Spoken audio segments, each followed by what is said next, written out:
Bismillah.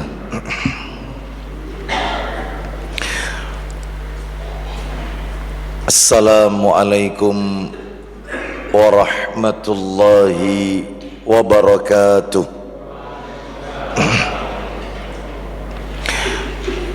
Alhamdulillah alladzi bi ni'matihi tatimmus shalihat. Wa ashhadu an la ilaha illallah wahdahu la syarika lah wa ashhadu anna Muhammadan abduhu wa rasuluh. Ya ayyuhalladzina amanu taqullaha haqqa tuqatih wa la tamutunna illa wa antum muslimun, amma ba'du. Fa inna asdaqal hadisi kitabullah wa khairal adi Muhammadin sallallahu alaihi wasallam wa syarral umuri muhdatsatuha wa kulla muhdatsatin bid'ah wa kulla bid'atin dhalalah wa kulla dhalalatin finnar. Ikhwan wa akhwati fillah, bapak-bapak, ibu-ibu, kaum muslimin dan muslimah, jamaah salat maghrib Masjid Mujahidin Kota Mojokerto yang semoga semuanya dimuliakan oleh Allah Subhanahu wa ta'ala. Tidak ada kata yang patut kita ucapkan pada malam hari ini selain rasa syukur kita kepada Allah Tabaraka wa ta'ala atas segala karunia nikmat-nikmatnya, sehingga kita dipertemukan kembali oleh Allah Subhanahu wa ta'ala tetap dalam rangka melaksanakan amalan-amalan ketaatan kepada Allah Subhanahu wa ta'ala. Dan di antara bentuk amalan-amalan ketaatan tersebut yang kita lakukan pada malam hari ini diawali dengan salat maghrib berjamaah, dilanjutkan dengan talabul ilmi, dan berakhir dengan melaksanakan salat isya yang dikerjakan secara berjamaah pula. Semoga rangkaian amal-amal ketaatan yang kita lakukan semuanya diterima dan diridhoi oleh Allah Subhanahu wa ta'ala, sebagaimana Allah Subhanahu wa ta'ala mengajarkan kepada kita sebuah doa yang termaktub doa itu di dalam Al-Quranul Karim. Rabbana taqabbal minna innaka antas sami'un alim. Ya Rabb kami, terimalah amalan kami. Ya, ini menunjukkan bukti bahwasannya pentingnya kita selalu memohon kepada Allah agar Allah menerima amal-amal ibadah kita. Bapak ibu sekalian rahimani wa rahimakumullah, malam hari ini kita akan melanjutkan pembahasan kita. Kita masih berbicara seputar salat-salat sunnah. Maka dari materi beberapa waktu yang lalu kalau kita ingin sedikit mereview, mengulang sedikit, mengingatkan apa yang sudah kita pelajari dari sekian banyak solat-solat sunnah yang Nabi ajarkan kepada kita. Kalau tidak salah tidak kurang dari 20 macam solat sunnah, bahkan disebutkan 23 macam solat sunnah yang Nabi ajarkan. Maka ada 5 macam solat sunnah yang masuk peringkat dikerjakan secara rutin, tidak ditinggalkan. Jadi dari total 23 macam solat sunnah yang masuk nominasi untuk kita lakukan secara rutin, kita jadikan sebagai habit, kebiasaan setiap harinya 5 macam solat sunnah. Kalau tidak salah nomor 1 sampai nomor 3 sudah tuntas kami sampaikan. 5 macam solat sunnah, jadikan secara rutin, rutinkan setiap hari. Yang pertama adalah solat sunnah rawatib, solat sunnah yang mengiringi solat fardu, yaitu qobliyah dan ba'diyah. Itu yang pertama. Yang kedua adalah solat sunnah duha, dan yang ketiga solat sunnah isyraq. Baik, isyraq dan duha atau duha dan isyraq.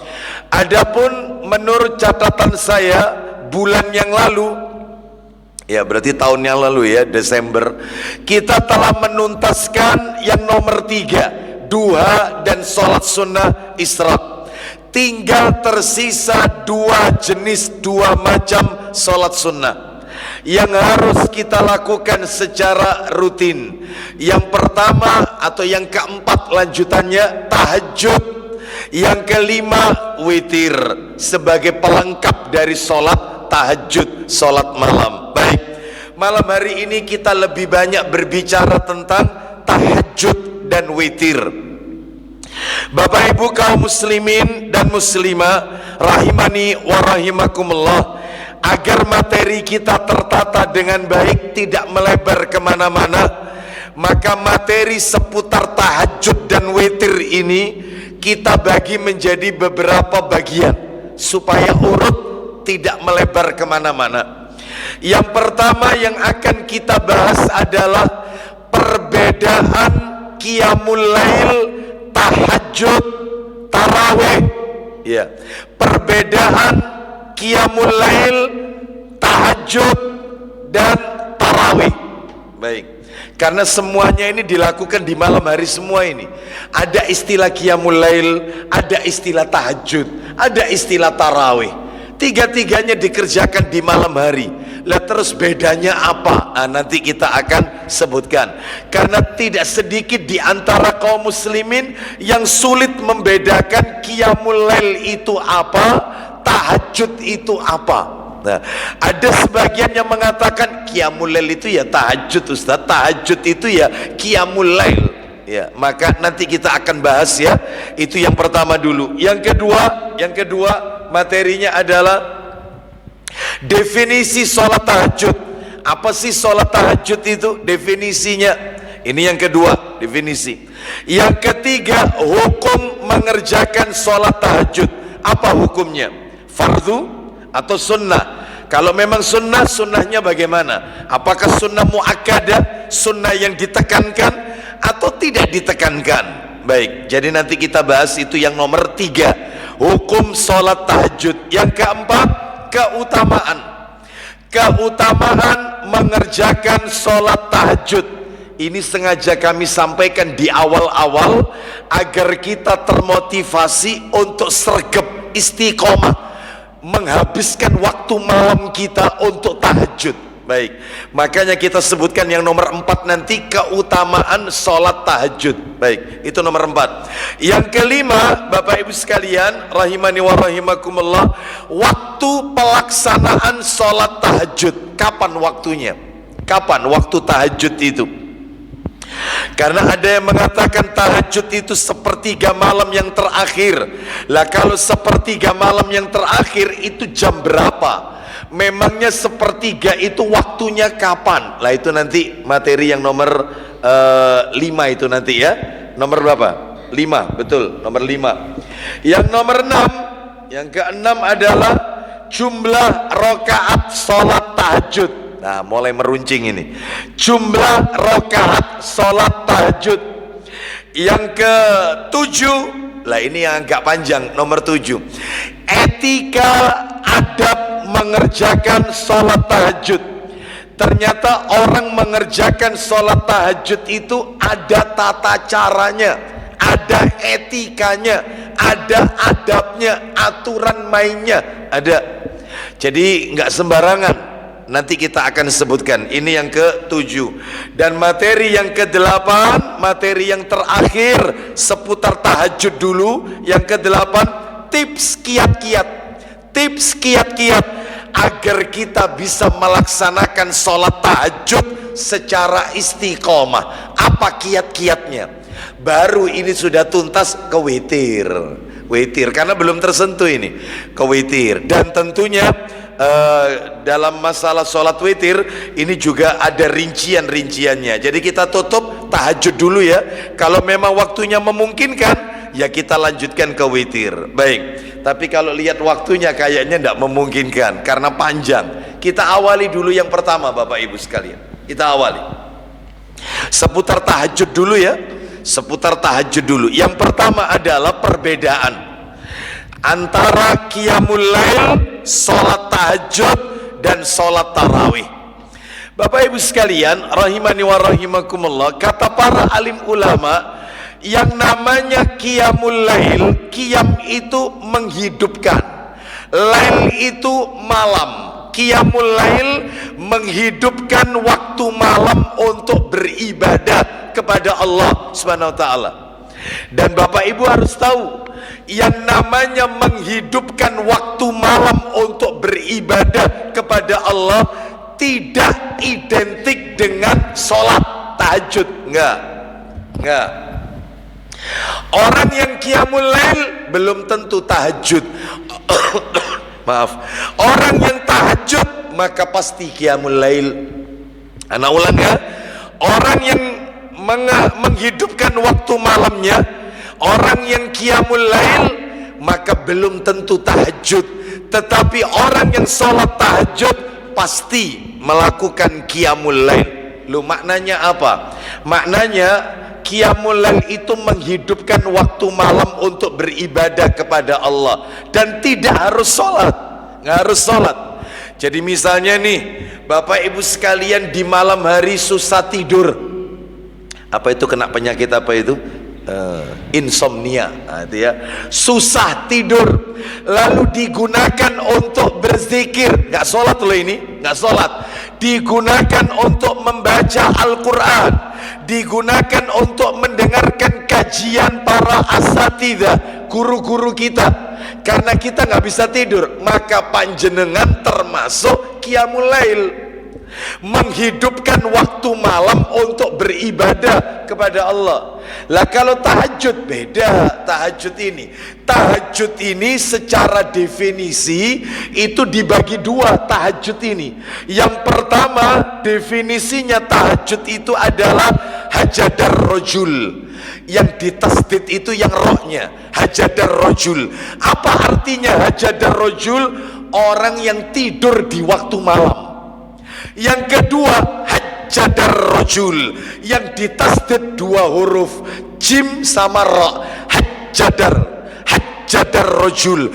Apa itu artinya? Hajadar rojul, orang yang sholat di malam hari. Sehingga kalau digandeng hajadar rojul dengan hajadar rojul, orang yang mengerjakan sholat di malam hari yang diawali dengan tidur terlebih dahulu. Makanya panjenengan kalau malam tidak bisa tidur, lalu anda sholat jam 12, jam 1, tidak pakai tidur sebelumnya, itu namanya qiyamul lail, bukan tahajud. Bukan. Tahajud itu syaratnya harus tidur.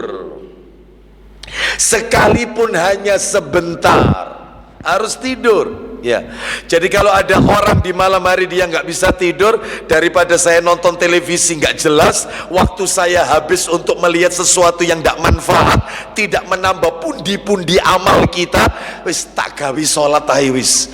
Ya, tak pakai sholat aja. Anda melakukan qiyamul lail, bukan tahajud, karena Anda tidak tidur terlebih dahulu. Tapi kalau Anda tidur terus Anda bangun lalu sholat, itu namanya tahajud. Bisa dipahami sampai di sini ya? Jadi qiyamul lail itu luas. Qiyamul lail itu baca Quran, termasuk ibu-ibu yang lagi halangan, lagi haid, berhalangan, kan dia tidak sholat, dipakai baca Quran. Malam harinya dipakai untuk zikir, baca sholawat malam harinya, karena dia tidak sholat. Maka wanita itu melakukan qiyamul lail. Jadi qiyamul lail tidak identik sholat, tapi kalau tahajud identik sholat. Baik, kembali sholat tarawih, beda lagi ini. Sholat tarawih ini sholat yang dikerjakan pada malam hari di bulan Ramadan, waktunya setelah sholat isya di awal malam. Jadi kalau setelah selain Ramadan nggak ada istilah tarawih. Tarawih itu baru ada ketika masuk Ramadan. Oleh karena itu makanya Bapak Ibu sekalian, sesaat lagi kan kita akan memasuki Ramadan. Kalau nggak salah bulan depan Februari ini tanggal 28 itu sudah tarawih pertama, itu 28 itu. Jadi 1 Maret itu sudah puasa kita, sahur pertama. Kalau nggak salah, kalau lihat kalender. Baik Bapak Ibu sekalian, rahimani wa rahimakumullah, maka amalan yang hanya dilakukan di bulan Ramadan ya cuma 3. Amalan yang hanya ada di bulan Ramadan cuma 3. Yang pertama sholat tarawih, yang kedua zakat fitrah, zakat fitri.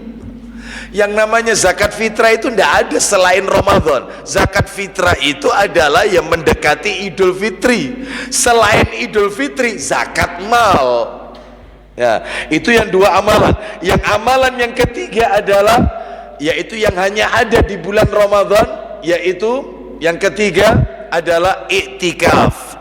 Iktikaf. Naam, iktikaf 10 hari yang terakhir bulan Ramadan, termasuk Lailatul Qadar. Lailatul Qadar itu adanya cuma di bulan Ramadan. Selain Ramadan tidak ada Lailatul Qadar. Baik, kembali ke materi kita. Jadi saya yakin Bapak Ibu sudah paham ya perbedaan antara qiyamul lail, sholat tahajud, dan sholat tarawih. Insya Allah bisa difahami apa yang kami sampaikan tadi. Sekarang kita beranjak materi nomor 2. Yang nomor 2 adalah definisi sholat tahajud. Tadi sudah saya sampaikan, tahajud itu definisinya dibagi 2. Yang nomor 1 hajadar rojul. Apa artinya hajadar rojul? Orang yang tidur di malam hari, roknya yang ditasdid. Yang nomor 2 hajadar rojul. Apa artinya? Orang yang sholat di malam hari. Jadi kalau digandeng hajadar rojul dengan hajadar rojul, maka akan masuk pada al-mutahajjid. Apa itu al-mutahajjid? Orang yang bangun tidur untuk mengerjakan sholat di malam hari, yaitu tahajud. Jadi syaratnya tidur terlebih dahulu, sekalipun tidurnya sebentar. Baik, kita lanjutkan sekarang yang nomor 3. Apa yang nomor 3? Hukum sholat tahajud.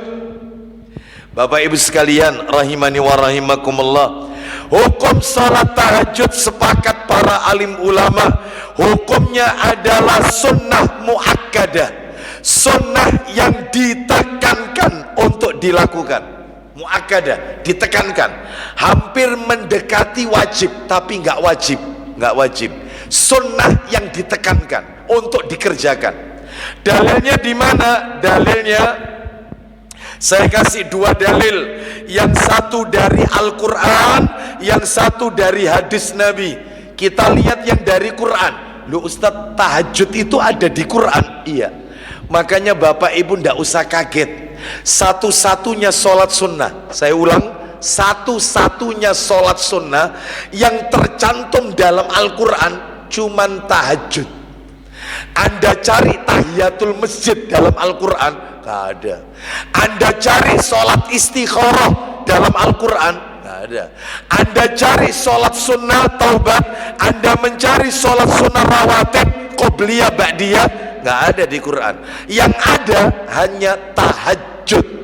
Dalilnya di mana? Firman Allah surat nomor 17. Minta tolong Ustadz dibantu. Surat yang ke-17, ayatnya ayat yang ke-79. Dan pada sebagian malam lakukanlah salat tahajud sebagai suatu ibadah tambahan bagimu. Nah, itu yang perlu digarisbawahi, sebagai ibadah tambahan bagimu. Jadi tidak wajib, sunnah yang ditekankan karena dia ada di dalam Al-Quran. Terus kemudian mudah-mudahan Rabb mengangkatmu ke tempat yang terpuji. Baik, mudah-mudahan Tuhanmu mengangkatmu ke tempat yang terpuji.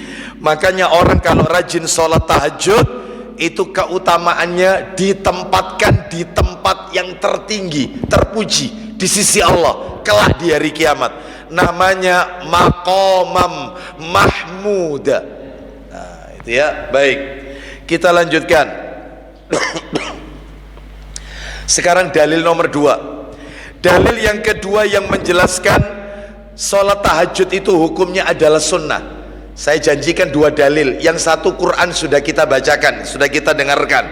Yang kedua hadis riwayat Muslim. Minta tolong Ustadz dibuka Sahih Targhib wa Tarhibnya saja, jilidnya jilid 2 Ustadz.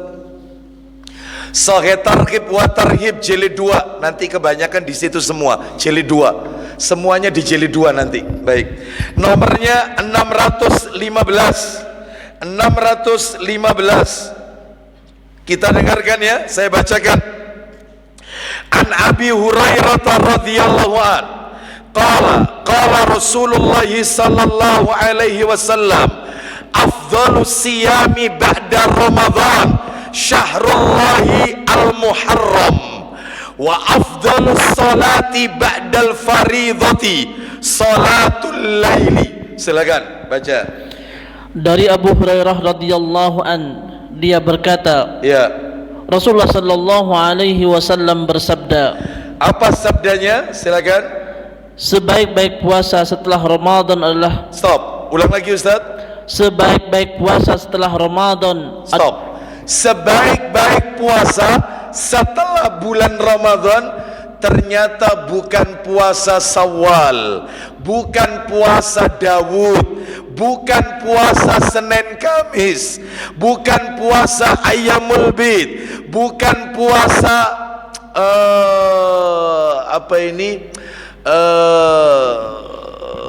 puasa apa ini? Di antaranya adalah puasa Daud, puasa Ayyamul Bid, puasa Arafah, ya, bukan. Ternyata puasa yang terbaik setelah puasa Ramadan. Silakan ulang lagi Ustaz.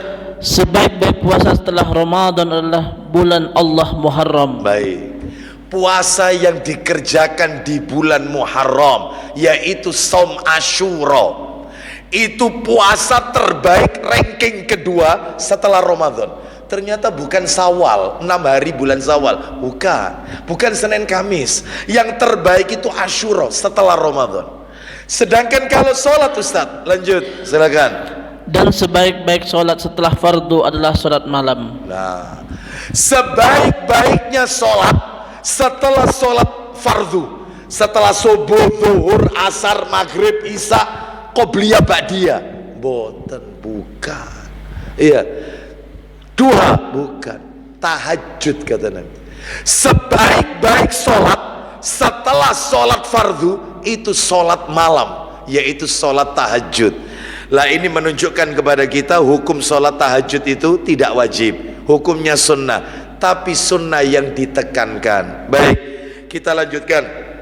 Bahkan Bapak Ibu, mohon maaf ini, saya kasih tambahan saja sedikit. Ya, kenapa kok ini ditekankan untuk tidak kita tinggalkan? Kalau bisa jadikan kebiasaan kita, ya, kebiasaan kita. Bahkan panjenengan kalau tidak bisa tiap hari tahajud, nggak bisa tiap hari, kalau bisa seminggu itu 6 kali lah. Kalau bisa, iya. Loh, seminggu berapa hari? 7. Tadi saya bilang berapa? 6 kali. Berarti libur berapa hari? Satu, jangan banyak-banyak liburnya. Bapak Ibu sekalian rahimani wa rahimakumullah. Ini menunjukkan kalau bisa setiap hari. Kalau tidak sanggup, nggak apa-apa, sedikit tapi rutin, sepekan 3 kali, sepekan 4 kali, tapi rutin, ajak istiqomah, continue. Ya, kenapa? Nih tak tunjukkan rahasianya. Coba minta tolong Ustadz tambahan dalil, ini tambahan dalil. Sahih Targhib wa Tarhib tetap jilid 2 Ustadz. Nomornya 632, 632. Coba 632, minta tolong dari Abdullah bin Qais, Abdullah bin Abi Qais radhiyallahu an, dia berkata, Aisyah radhiyallahu anhuma berkata, silakan. Dari Abdullah bin Abu Qais, dia berkata, Lanjut. Aisyah radhiyallahu anhuma berkata, La tada' qiyamal lail fa inna Rasulullah sallallahu alaihi wasallam kana la yad'u. Silakan. jangan tinggalkan qiyamul lail. Ulang lagi Ustaz. Jangan tinggalkan qiyamul lail. Jangan tinggalkan sholat tahajud. Kenapa Ustaz? Karena Rasulullah sallallahu alaihi wasallam tidak meninggalkannya. Nabi enggak pernah ninggalkan tahajud. Lanjut. Wa kana idza marida au kasila shalla qa'idan. Silakan. Jika beliau sakit atau jenuh, beliau sholat dengan duduk. Baik. Nabi itu kalau sakit atau lagi malas, jenuh, malas, Nabi tetap tahajud tapi duduk, enggak berdiri. Jenuh, tidak sakit loh ini, malas karena ngantuk, capek, penat, tetap sholat tapi duduk. Meskipun berdiri bisa, nggak sakit ini. Nabi nggak pernah ninggalkan tahajud.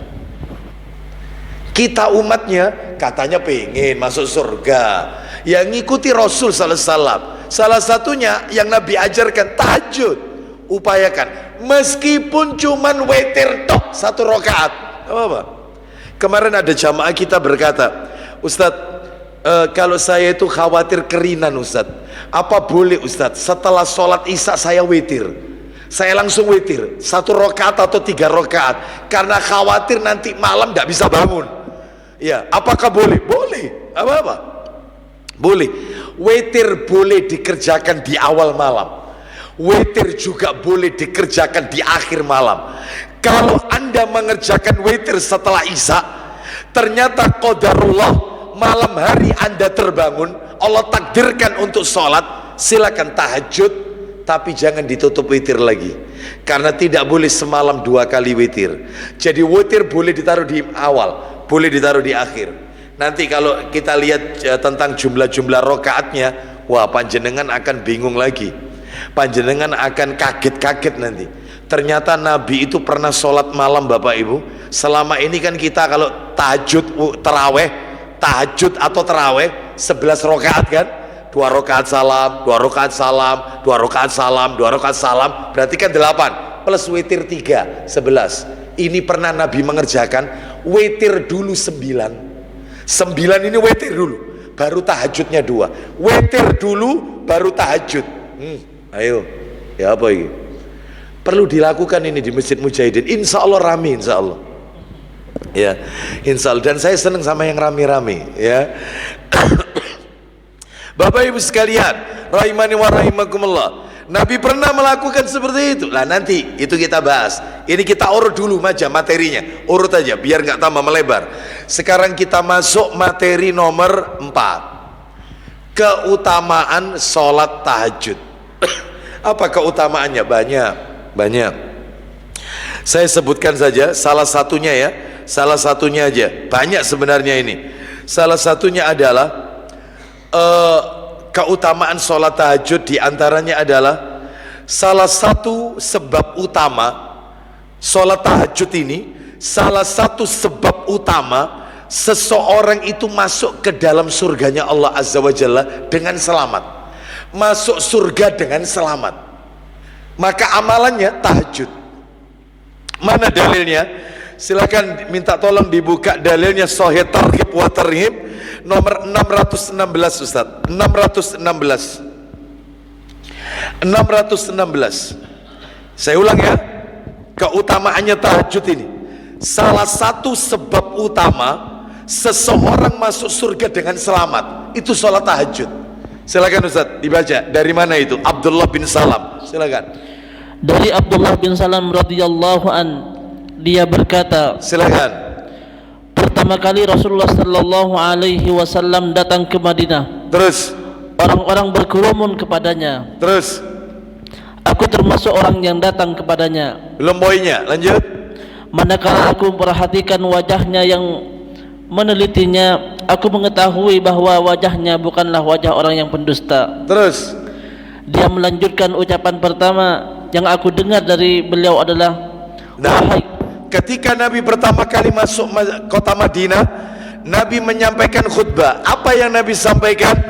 Ayyuhan nas, afsus salam wa at'imut ta'am wasilul arham wasallu bil laili wan nasu niyam tadkhulul jannata bisalam. Silakan Ustaz, apa kata-kata Nabi? Pertama kali Nabi nginjak kota Madinah. Pertama kali Nabi menginjak tanah kota Madinah. Ucapannya Nabi, ini baru pertama kali loh masuk Madinah. Baru pertama kali Nabi hijrah dari Mekah ke Madinah. Begitu masuk kota Madinah, khutbahnya Nabi, silakan. Wahai sekalian manusia. Wahai sekalian manusia. Satu, tebarkanlah salam. Tebarkan salam. Sering-sering ucapkan salam. Assalamualaikum. Assalamualaikum. Assalamualaikum. Tebarkan salam. Yang kedua, berikanlah makan. Stop. Ngasih makan orang miskin. Sering-sering ngasih makan orang miskin. Yang ketiga, sambunglah hubungan silaturahim. Hubungkan silaturahim. Jangan putus, jangan kepaten obor. Silaturahim. Yang terakhir, yang keempat, salatlah di waktu malam ketika orang-orang tengah tidur. Tahajud maksudnya. Salatlah di waktu malam, di saat manusia terlelap dengan tidurnya. Maka kalau 4 amalan ini rutin kita lakukan, menebarkan salam, suka ngasih makan orang miskin, terus silaturahim tetap dibina, dijalin, meskipun keluarga kita memusuhi kita, jangan putus silaturahim. Yang keempat, tahajud, maka niscaya kalian masuk surga dengan selamat. Kalian akan masuk surga dengan selamat. Langsung masuk surga. Nah, ini ya, ini istimewanya tahajud. Ya, baik. Jadi 4 amalan yang dijamin masuk surga dengan selamat. Ini baik. Itu nomor 1 keutamaannya. Keutamaan nomor 2. Nah, keutamaannya nomor 2 ini Bapak Ibu sekalian, saya kalau boleh mengatakan ini lebih cenderung dalam rumah tangga. Rumah tangga, suami istri. Kita dengarkan ya. Nih, bagi ibu-ibu yang ada di atas, bapak-bapak yang ada di depan saya, ini dalam hidup rumah tangga, tolong sampaikan kepada putra-putrinya yang akan menikah. Maka ini jadi bekal dalam hidup rumah tangga. Apa kaitannya sama tahajud Ustadz? Kita dengarkan dalilnya. Coba dibuka Ustadz, Sahih Targhib wa Tarhib nomor 625. 625. Ya, riwayatnya Abu Dawud itu. Dari Abu Hurairah radhiyallahu an. Silakan. Ayo. Dari Abu Hurairah radhiyallahu an, dia berkata, Rasulullah sallallahu alaihi wasallam bersabda, rahimallahu rajulan qama minal laili fasalla wa ayqadha imra'atahu fasallat fa in abat nadhaha fi wajhihal ma. Silakan Ustaz. Semoga Allah merahmati seorang laki-laki yang Ulang lagi pelan-pelan Ustaz. Semoga Allah merahmati seorang laki-laki. Stop. Semoga Allah memberikan rahmat kepada seorang laki-laki, suami yang bangun malam, terus lalu salat sunnah. Baik, suami laki-laki tersebut mengerjakan tahajud, salat malam. Lanjut.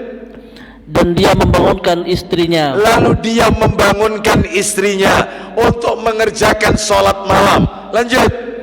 Jika dia menolak, apabila istri itu menolak, maka dia memercikkan air ke wajahnya. Maka suami itu memercikkan air di wajah istrinya. Salat. Gak apa-apa, mari witir turu amane, gak apa-apa. Salat dulu, salat. Terus sebaliknya, lanjut. Dan semoga Allah merahmati seorang wanita. Nah, kebalikannya, Allah akan memberikan rahmat kepada seorang wanita, seorang istri yang bangun malam lalu salat.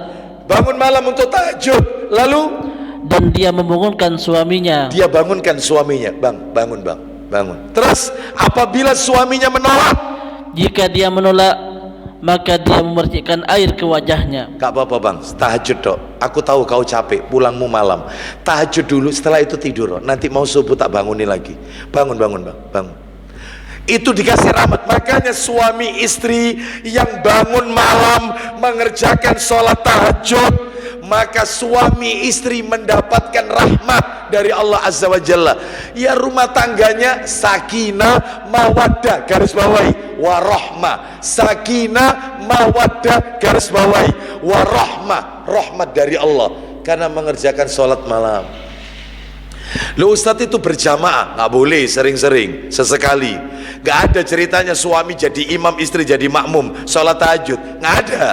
Nabi nggak pernah tiap hari terus berjamaah sama istri-istrinya, nggak pernah, sekali aja. Dan itu disebutkan itu. Bahkan saya punya catatannya.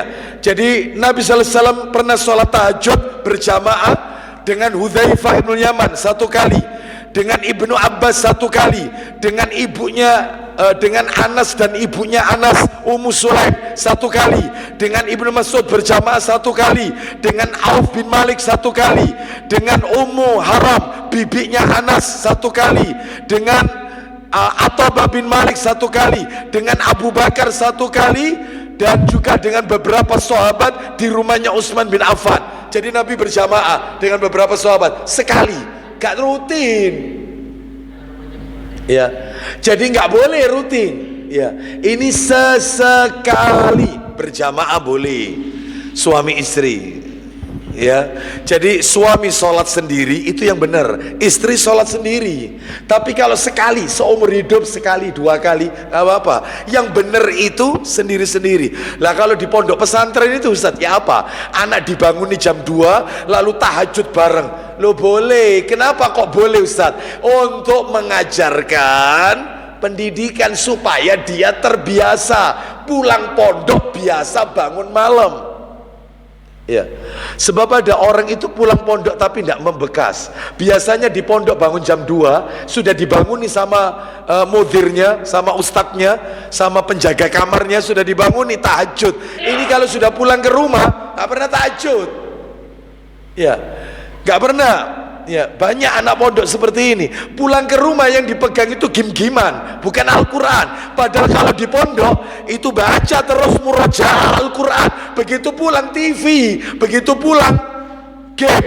Ya, makanya kalau kepingin anak sukses kayak di pondok, sampai ada orang tua itu berkata kepada anaknya, layona layole, kau niki tak pondok no tapi nek wis mulai kok gak membekas sama sekali. Kau niki mondok apa gak sih? Itu yang salah orang tuanya, bukan anaknya. Kondisikan di rumah kayak di pondok. Jadi orang tuanya bangun jam 2, ayo nak bangun. Kok lah jam loro tangi, ayo nak bangun. Terus ojo turu maneh, jangan tidur. Karena kamu tidak pernah tidur di pondok, murojaah nunggu subuh. Habis subuh, sholat subuh, habis itu zikir pagi petang, terus taklim. Ayo, Bapak memang bukan ustadz, nah ayo kita dengarkan Roja TV, yaitu saluran TV sesuai sunnah. Ayo melok taklim Bapak bareng. Kondisikan pondok di rumah kita. Lagi bapaknya bleksek pisan, ayo gak isa. Ya, banyak orang tua itu mengeluh, ya apa Ustadz ya, anak saya ini Ustadz tak pondokkan bikin masalah, kadang-kadang lari dari pondok, nanti sudah masuk lagi sampai anak saya diskores. Ya apa Ustadz, apa saya ini salah Ustadz masukkan anak ke pondok? Enggak. Ya, dalam hal ini Anda tidak salah. Salah Anda satu. Salah Anda adalah ketika Anda mau memasukkan anak ke pondok, Anda tidak kondisikan anak itu seperti di pondok sebelumnya. Mestinya mulai SD jam 2 dibanguni, murojaah, ya, hafalan Quran, sholat tahajud, sehingga ketika dia masuk pondok tidak kaget. Kayak doa ya, kok persis abi umiku juga ngajarkan kayak gini, nggak kaget, kerasan. Lah ini tidak pernah. Setiap kali dikasih HP, game-giman terus. Waktunya di pondok tidak boleh pegang HP, nggak boleh. Ya stres anak lo lah, gak oleh apa-apa ngene ndok pondok. Salah orang tuanya. Kondisikan di rumah kayak di pondok. Bisa dipahami kira-kira di sini. Ya. Jadi jangan menyesal. Ya, kenapa anak saya ini kok bikin masalah terus di pondok Ustadz ya? Kira-kira ada wiritan apa? Kok tanya wiritan? Ya, ya Anda yang salah. Ya, baik kita lanjutkan. Kita lanjutkan. Jadi intinya suami istri yang sholat malam, maka Allah turunkan rahmat. Bapak ibu sekalian, mohon maaf ini disebutkan di dalam hadis riwayat Bukhari kalau nggak salah ya. Itu ada keterangannya bahwasanya Rasulullah SAW ketika menikahkan putrinya Fatimah radhiyallahu anha dengan Ali bin Abi Thalib radhiyallahu an. Bapak ibu kan tahu, orang kalau menikah pagi, malamnya malam pertama tentunya yang dinanti-nanti oleh pengantin malam pertama, Anda tahulah, dan kita semua sudah mengalami semua. Baik, maka Nabi mengetuk pintu kamarnya menantunya Ali bin Abi Thalib bersama putrinya Nabi Fatimah. Ini malam pertama loh, ini diketuk. Itu riwayat Bukhari itu. Lalu ketika Ali membukakan pintu sambil menyapu kantuk Ali bin Abi Thalib, Nabi menegur, kenapa engkau tidak sholat bersama putriku? Kenapa kau tidak sholat? Apa kata Ali? Ali menjawab, kami baru menikah wahai Rasulullah, kami baru menikah, insya Allah maka kami nantinya akan mengerjakan sholat. Itu Nabi tidak suka mendengar jawaban itu. Nabi memukulkan telapak tangannya ke paha Nabi sendiri sambil Nabi berkata, dasar manusia suka membantah. Mertua ngingetkan menantu. Saya tanya, panjenengan dulu pada waktu awal nikah, apakah sudah diketuk pintu rumah, pintu kamar Anda dengan enggak Ustadz, karena mertua saya bleksek pisan, ya. Karena mertua saya sudah capek jadi berdiri terus nunggu tamu-tamu yang datang, sudah capek semuanya tidur. Lah ini salahnya di situ. Mestinya diingatkan, sholat nak, sholat. Aku tahu ini malam pertama, tapi jangan ninggalkan tahajud. Sholat nak, sholat. Ingatkan keluarga kita. Ya, baik, kita lanjutkan. Ustadz, meskipun dia sudah berumah tangga, iya. Kan kalau bisa bapaknya telepon, ya. Assalamualaikum. Pasti anaknya kaget jam 2 telepon. Pasti menurut anak ini ada sesuatu, ada apa-apa. Assalamualaikum. Wis sholat anak, wis sholat ah. Bapak mek ngiling nodok nak. Mumpung bapak si urip nak. Sudah sholat kamu. Ingat gak? Ya, sholat malam ini penting. Ya, baik kita lanjutkan. Yang berikutnya, keutamaan yang ketiga. Saya buat yang terakhir aja ini ya. Yang ketiga ini adalah kebiasaan orang-orang soleh terdahulu. Jadi bapak ibu kalau rutin mengerjakan sholat tahajud, berarti panjenengan telah mewarisi perbuatan kebiasaan para nabi-nabi, rasul-rasul terdahulu. Karena ini kebiasaannya orang-orang soleh terdahulu. Bahkan orang sholat tahajud itu bisa menolak penyakit. Bayangkan. Mana dalilnya ini? Dalilnya, minta tolong Ustadz Tirmidzi-nya. Minta tolong Tirmidzi nomor jilid 3 Ustadz, jilid 3 yang warna kuning. Betul Ustadz, nomor 3549, 3549. Tirmidzi nomor 3549 dari sahabat Bilal radhiyallahu an. Ya, 3549. Ketemu?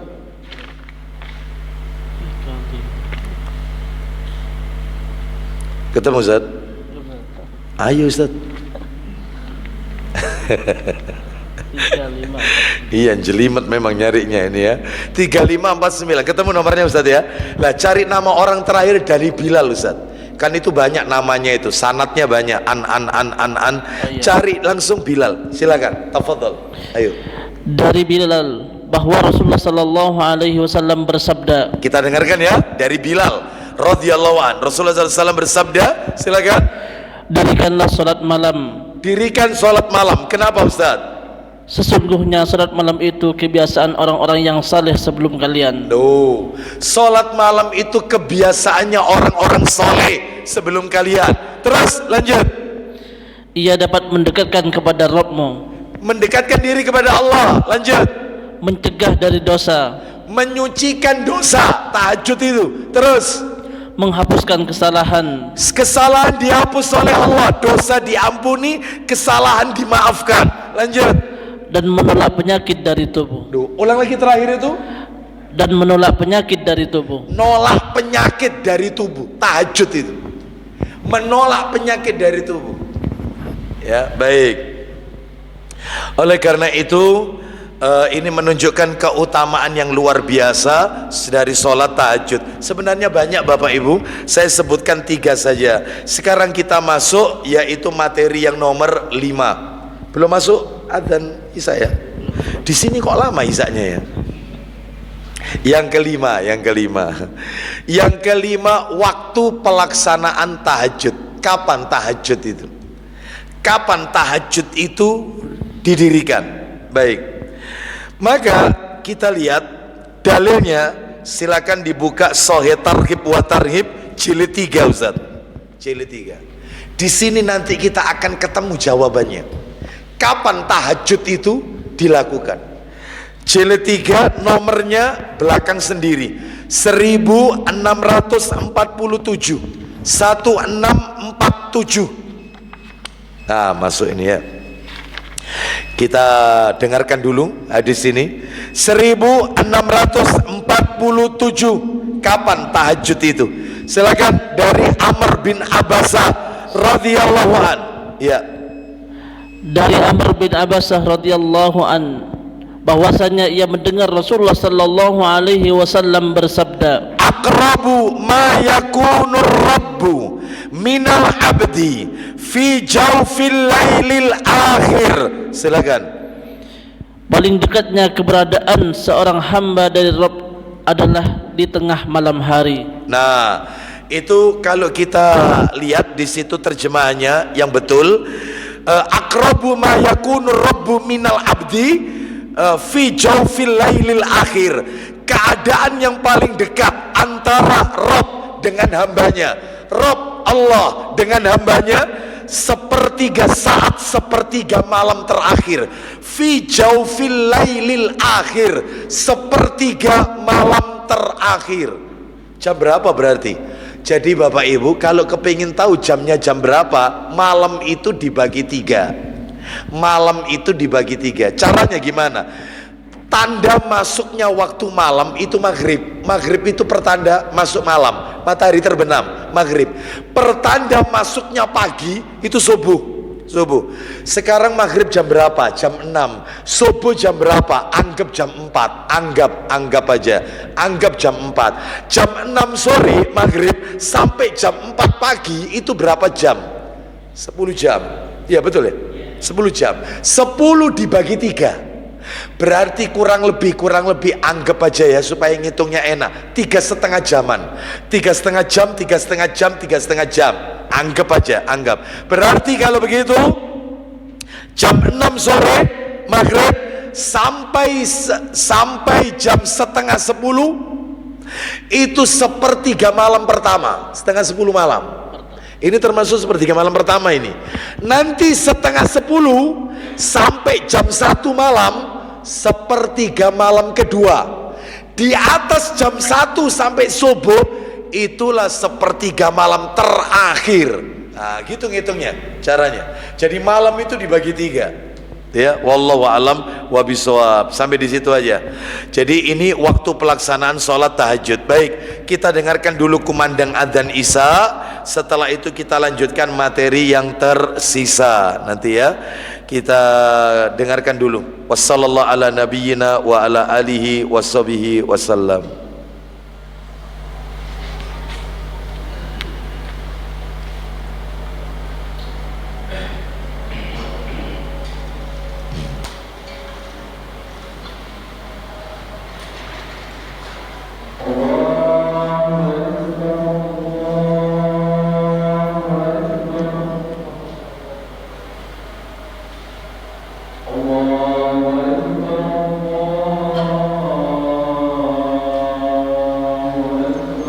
Allahu Akbar.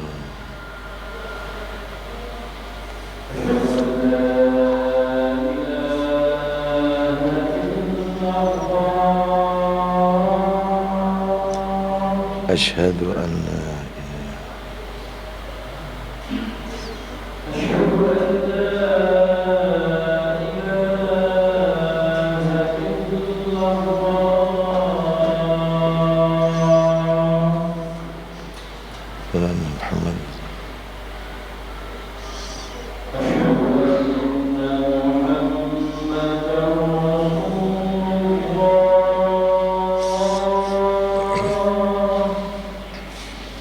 Asyhadu an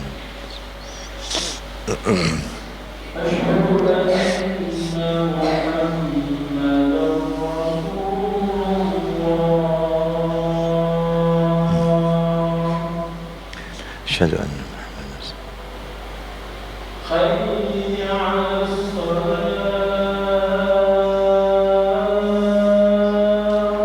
la haula wala quwwata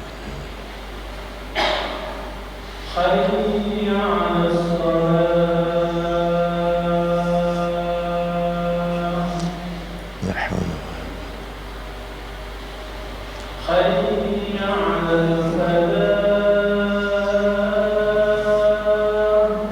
la haula wala quwwata la haula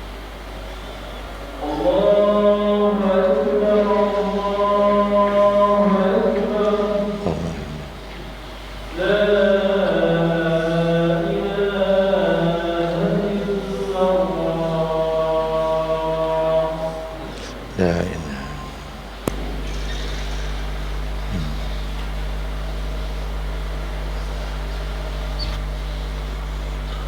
Allahumma Allahumma rabbana wa thumma alladhi asraka jannat bika. Alhamdulillah wassalatu wassalamu ala Rasulillah, amma ba'd. Kita lanjutkan sedikit Bapak Ibu sekalian. Sekarang yang nomor 6. Yang ke-6 adalah jumlah rakaat salat tahajud. Jumlah rakaat salat tahajud. Jumlah rakaat salat tahajud menurut para alim ulama adalah tidak memiliki batasan tertentu. Tidak memiliki batasan tertentu. Mana dalilnya? Kalau salat tahajud itu tidak memiliki batasan tertentu. Dalilnya adalah, silakan bisa dibuka Sahih Muslimnya. Sahih Muslim nomornya 722. Nomor aslinya 749. Yang kita baca ini terjemahan 722. Beda nomor, isinya sama, ya. Silakan dibuka dari Ibnu Umar radhiyallahu anhuma. Kita dengarkan. Sahih Muslim 722. Nomor asli 749. Silakan. Dari Ibnu Umar radhiyallahu an katanya, Iya. seorang laki-laki bertanya kepada Rasulullah sallallahu alaihi wasallam tentang salat malam. Terus Jawab Rasulullah sallallahu alaihi wasallam, kita dengarkan apa jawaban Nabi. salat malam itu dua rakaat. Terus Apabila kamu takut subuh segera datang, salatlah 1 rakaat untuk witir. Nah, lihat kalimatnya Bapak Ibu sekalian ya. Nabi sallallahu alaihi wasallam bersabda, perhatikan baik-baik. Nabi mengatakan, masna masna fa idza khashita as-subha fasalli rak'atan waj'al akhir salatika witran. Yang artinya, salat malam itu kata Nabi 2 rakaat. Jika kamu khawatir tiba waktu salat subuh, maka witirlah 1 rakaat. Tuh, coba. Berarti kalau begitu salat malam itu tidak ada batasannya. Batasannya itu subuh. Salat malam itu lihat kata-kata Nabi, 2 rakaat salam, 2 rakaat salam. Apabila kamu khawatir subuh itu masuk, berarti ini terus ini 2 rakaat salam, 2 rakaat salam, 2 rakaat salam, 2 rakaat salam, 2 rakaat salam, 2 rakaat salam. Lihat kata-kata Nabi, apabila kalian khawatir subuh itu masuk, maka segera tutup witir 1 rakaat. Berarti fatwa jumhur ulama, salat tahajud secara umum tidak memiliki batasan tertentu. Ya, maka berdasarkan hal ini para alim ulama membagi 2. Kalau kita ingin membatasinya, silakan. Boleh 11 rakaat, boleh lebih dari 11 rakaat. Ya, termasuk sholat malam, termasuk sholat taraweh. Oleh karena itu bagi saudara-saudara kita yang ada di Muhammadiyah, mereka sholat malam tarawehnya 11 rakaat, ada dalilnya, ada dalilnya. Bagi saudara-saudara kita yang mereka ada dalam lingkup Nahdlatul Ulama NU, sholat tarawehnya lebih dari 20 rakaat, 21 atau 23, ada dalilnya. Jadi dua-duanya sahih. Yang salah yang tidak taraweh. Itu. Dua-duanya sahih, Bapak Ibu sekalian. Terus yang salah lagi adalah mereka yang sholat malam, sholat tahajud atau tarawehnya ngebut, banter. Nah, itu salah. Karena sholat ini dilakukan secara tumak nina. Namanya saja tarawih, tarwihah, santai, gak perlu cepet-cepetan, santai aja. Silakan kau mau 23, bahkan di Mekah Madinah lebih dari itu. Bapak Ibu, mudah-mudahan panjenengan ditakdir oleh Allah umroh Ramadan, terutama umroh Ramadan yang 10 hari terakhir, karena di situ sholat malamnya 2 kali. Jadi habis sholat isya biasanya start setengah 8 isya itu. Setelah itu, karena kalau sudah Ramadan siangnya panjang. Jadi kalau musim dingin malamnya panjang, tapi kalau musim kemarau siangnya panjang.